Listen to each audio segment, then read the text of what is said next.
شوفوا ونقيموا. قولوا بسم الله. نبتدي بفطير زهرة بيروت.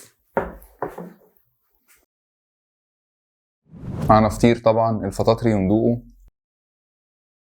نرجع للجنة التحكيم بعد طبعا مناقشات. هنكسب الفطاطري، وطبعا زهرة بيروت جاي محروق النهارده، فهديله الكارت الاحمر المباشر.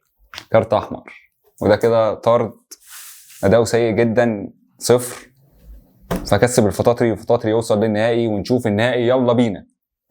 بعد مناقشات كتيرة قررنا نكسب طبعا الفطاطري. كسب معانا النهارده دوري الفطير، والمركز الثاني هيبقى دوناتيلو من وجهة نظري، والثالث بقى صهلله. فهنشوف الترتيب العام من وجهة نظرنا. فالترتيب العام من وجهة نظري النهارده معانا افضل فطيرة هتبقى الفطاطري، المركز الثاني دوناتيلو، الثالث صهلله، الرابع هيبقى ماستر، والخامس هيبقى السلطان، والاخير هيبقى اللي اخد الطرد النهارده هيبقى زهرة بيروت. وده تقييمنا النهارده في الحلقة. فلو عجبتكم الحلقة ما تنسوش اللايك والشير والسبسكرايب. فعل جرس التنبيهات عشان يوصلك كل جديد. تابعنا على السوشيال ميديا، اللينكات في الديسكربشن. واهم حاجه تعملوا سبسكرايب عشان نكبر في اسرع وقت.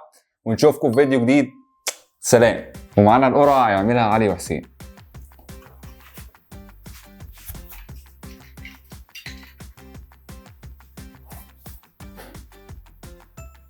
صهلله،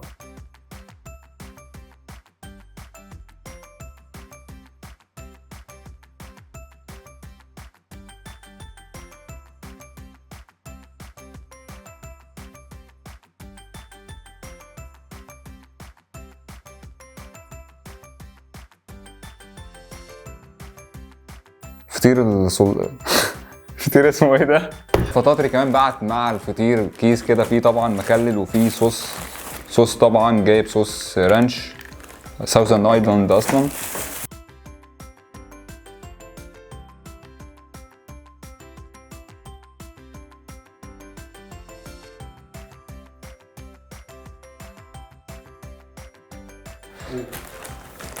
طبعا الفطاطري بعت لنا مع الفطيره فطير